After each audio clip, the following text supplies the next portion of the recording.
Hi people. So good morning if you're in the UK, if you happen to come across this video this morning, or if you're in the same time zone as the UK. Otherwise, hello. So for this one, I'm going to be covering a subject that is actually quite complex and it requires a lot of different angles to look at. So with that in mind, I'm not going to go into very extensive detail because honestly, each angle would require a separate video, really. So for rather than doing that, I'm going to be a little bit generic, a little bit approach this with a bit of an overview viewpoint, rather than looking at each and every issue around this in huge detail. Because it is extensive and it would be impossible to cover in one 10, 15 minute, 30-minute video. So with that in mind, the subject is, as you'll see in the title, the issue around police power. Now, guess a caveat here. It obviously varies greatly from country to country, even from department to department. So, to take the United States as an example, one thing that has to be understood about the American policing situation, because there's a lot of commentary on it. Maybe that's because the United States is the world's most powerful country, so its law enforcement are under perhaps more scrutiny than the counterparts around the world. But one thing that needs to be considered in the American situation is there is actually great variation from police department to police department. So the culture of each department, that is the relationship between that department and the community or specific policies, does differ quite significantly. Um, when we talk about American police, it's not one homogenous group. There are literally thousands of police departments. Some of them, in my opinion, are absolutely rotten with corruption. Others are a lot more responsible and upstanding from my outside observation. In the UK, it's a little bit more homogenous, but there's still some autonomy from department to department, or as we would say in this country, police force to police force. Um, and then, of course, you get in more authoritarian states, which are essentially police states. Although I've argued in the past that the power that some American police have, I would argue, is borderline police state characteristics. When you have a situation where the police cannot be touched, as in even questioning police power is, I do think in some jurisdictions in the states, they have too much power. As an example of that, the issue of qualified immunity, it needs to go. It's an abomination. This idea that if someone wears a uniform, they're above prosecution, I think that is an abomination. Why? Because that creates a situation where police corruption and police abuse of power, it's a direct barrier to dealing with that problem. And I also think it enables corrupt officers because it gives them a god complex. Oh, I'm wearing a uniform, I could do whatever I like. Um, I think the restrictions from coronavirus have been a major, major litmus test of police power around the world. This has been particularly prominent in Australia, and in the UK early in the lockdowns last year, first lockdown, there were examples of police overreach that concerned and angered a lot of people.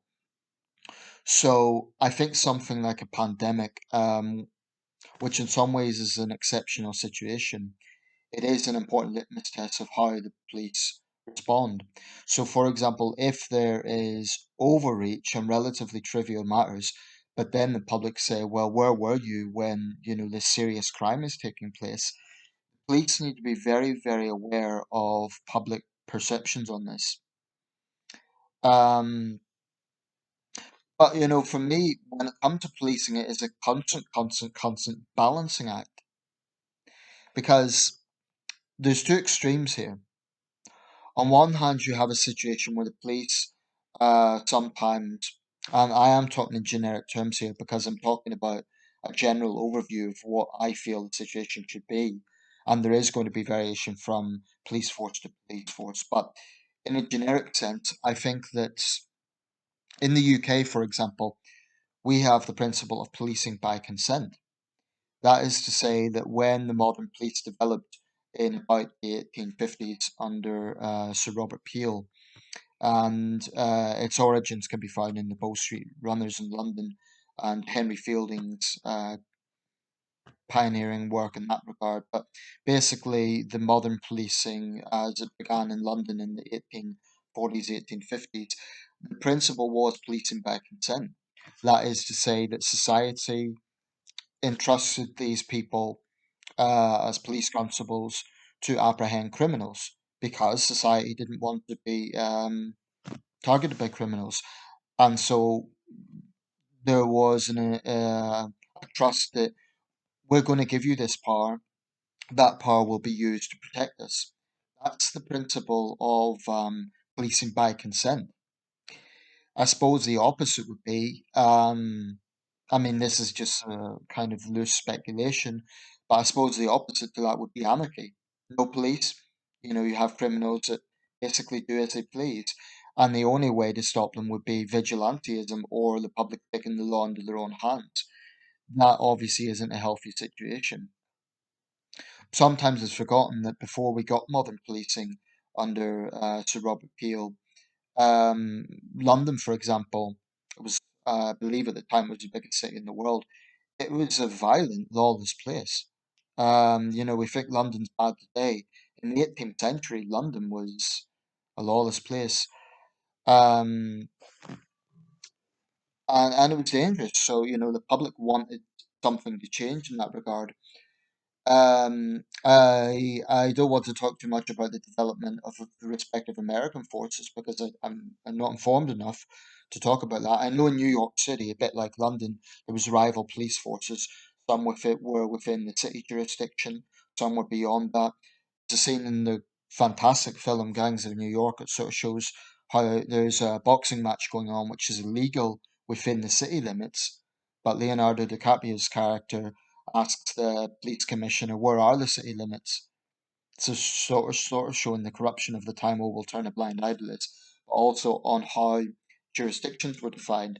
In the Whitechapel murders case of the 1880s, that's Jack the Ripper. For those who don't know, there was arguments over the power of the City of London police versus the Metropolitan Police. So that's been an issue also in the development of police forces around the world. But this issue about policing by consent, to me, a very big issue there is balance. In other words, and I mentioned two extremes. So, on one hand, you don't want a situation where the police have no power, because then what is the point of having a police force? If the police don't have the power to arrest criminals, to apprehend criminals, to keep the public safe, then their whole role is pretty much pointless, i.e., as law enforcers and society protectors. So, inevitably, by definition, they have to have some power. But the other side of it is when that power is abused, that becomes a very, very serious problem because it polarizes the public, i.e., it means the public will not trust the police, which in turn means they're less likely to report crime, or they might take the law into their own hands, or they will feel bitterly resentful. Um, and for me personally, when I see police officers deliberately abusing their power, I'm not talking so much about situations where maybe a particular approach is poorly defined and the officer in question is simply trying to work with what they have, because that's a whole other area. But I'm talking about officers who deliberately abuse their power. I think they're as despicable as criminals. I really do. An example of this is that department, I believe it was in Colorado Springs, but don't quote me on that. Um, Not long ago, where an officer apprehended a woman in her 70s who was suspected of shoplifting, but she had dementia, and he broke her arm. And his colleagues back at the station laughed about it. Now, to me, they're scum. I'll just say it. I think, they're not, they're scum. because that is an abuse of power. It's cowardly, it's despicable, and people with that sort of mentality should not be in a position where they are entrusted with power. Because if they can do that to a woman in her 70s, um, if they don't have any sort of moral red line, then what does that indicate? It indicates that they're people who feel that their uniform protects them. That's a very, very serious problem. And I think that part of the issue here is that there's a perception of double standards, i.e., when a police officer abuses his or her power, too often we see a situation where they are simply put on desk duty. That's not good enough. If the evidence is clear, um, i.e., if you have a clear footage of that officer abusing the power, they shouldn't be put on desk duty. They should be arrested. I think this is extremely important because police chiefs need to understand that they need to be showing that they are consistent. So if an officer assaults somebody, put it this way, if I go out in the street and just assault somebody because I don't like the look of them or I'm drunk or something like that, I'd be arrested for assault. Rightly so. Because in an organized society, you can't behave that way. So it should be no different if a police officer does it, unless the situation is absolutely warranted, i.e., they're protecting themselves or a member of the public. But when an officer does something like that, what happened in Colorado, not only should they be immediately fired, they should be arrested. This is also why it's so critical that there is a free press to scrutinise police power. But then there's the other extreme, which is the dynamic of anarchy. That is to say, if you have a situation where there is so much pressure on questioning police authority that you have officers reluctant to make arrests, or you have officers who have their hands tied because, for example, I think this is an issue with stop and search, particularly post George Floyd. I do think that a lot of police officers will be reluctant to apprehend black suspects. I'm not saying they're not doing it, but they might be reluctant to do it in case they're accused of racism. That's ridiculous. The police should act simply on the information they have. So if they have information about a suspect, the suspect happens to be black, they have to act on it. That is their responsibility as a police officer. So when it comes to Black Lives Matter, I think, I've been very critical of them as a movement and I remain critical. I stand by everything I've said.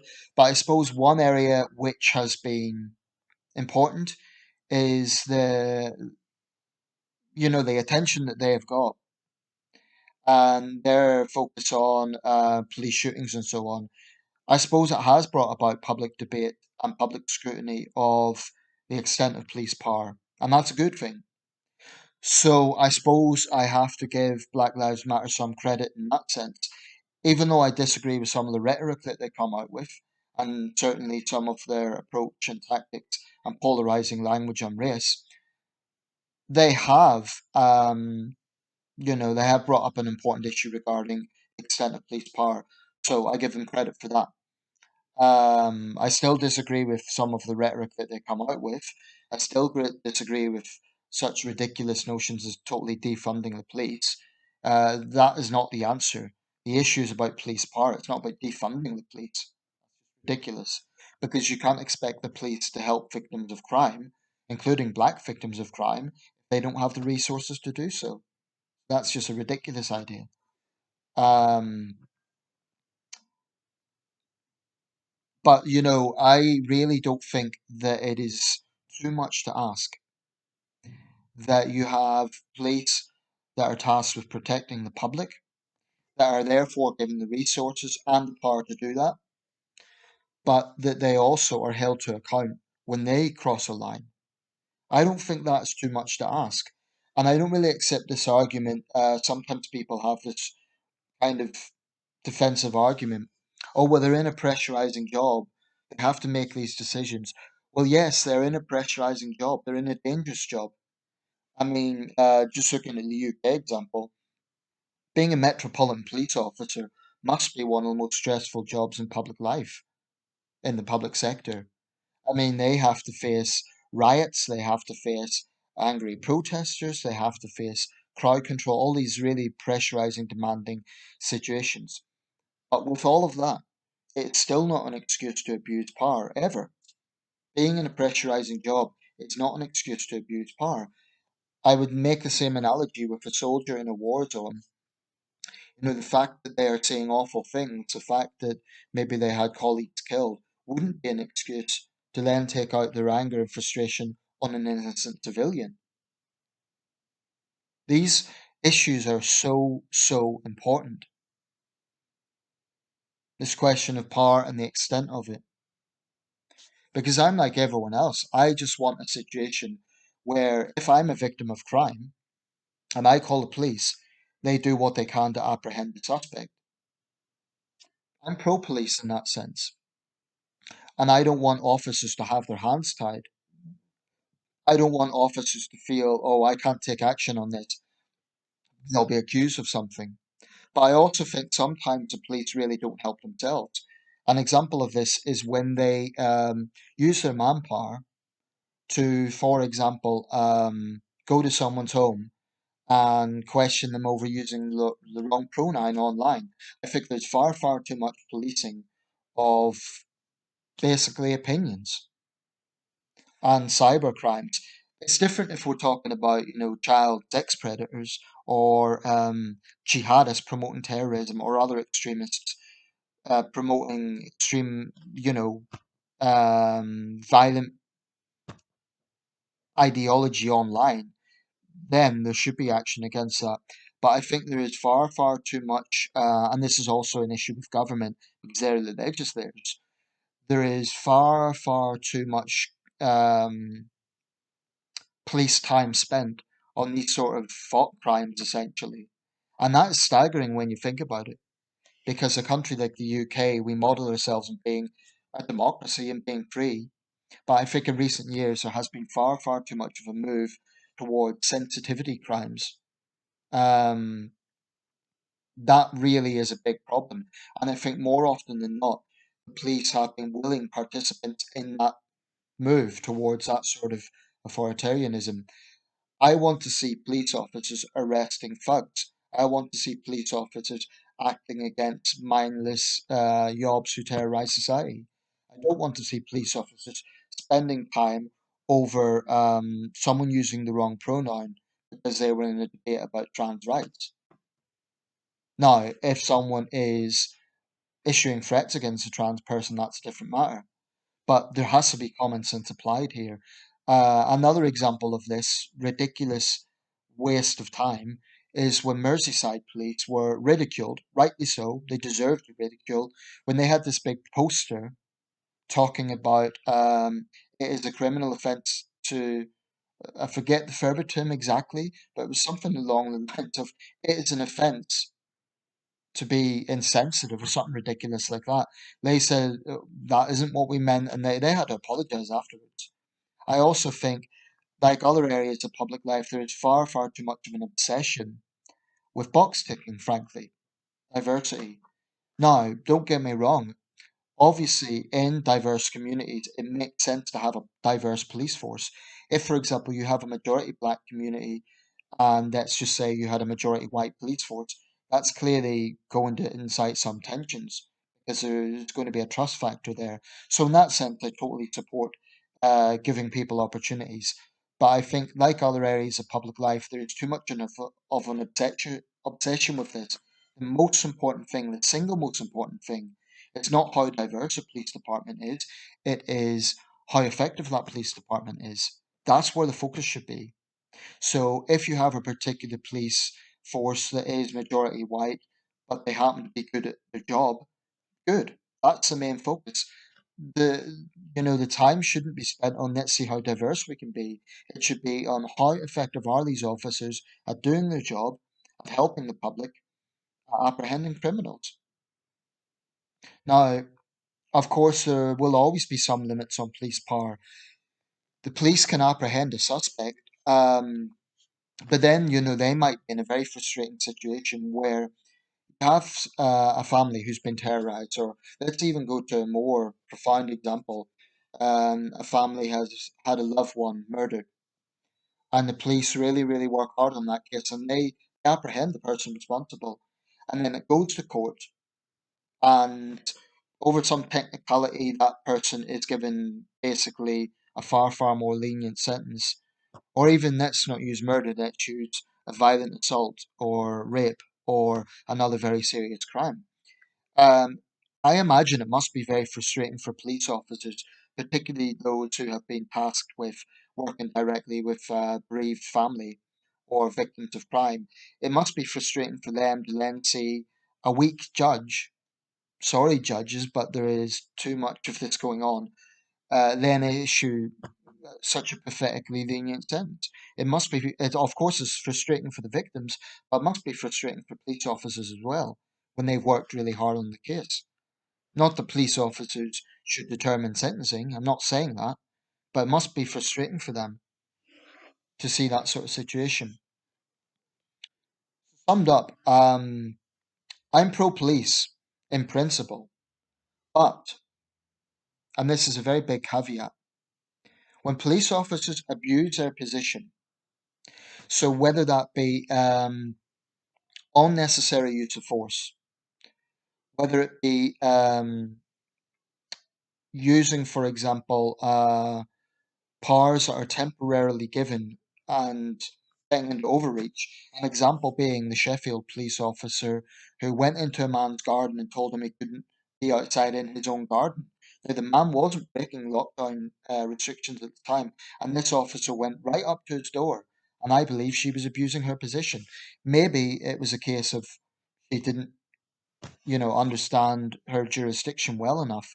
But in that case, it's the responsibility of the force in question to really, really clarify that. But I also think there are too many examples of corrupt officers, of officers who abuse their power, simply put on desk duty. This infuriates the public. And then, the police have no right to complain about a lack of trust when their superintendents, when their chief officers, they enable that situation because the buck falls with them, to use an Americanism. Um, if you are head of the police department, you have to set an example by holding corrupt officers to an account. And if you're a police chief and your officer has been accused of serious wrongdoing, it's not good enough to just put them on desk duty. If there is sufficient evidence, you need to arrest them. I don't care if you know them personally and they've been a good officer up to that point. If there's sufficient evidence, I'm not talking about, mob justice. I'm talking about if there is sufficient evidence, arrest them, set an example, send out the message we, don't protect our own. Because I think that's another problem that police forces often face. There is a perception that they simply protect their own.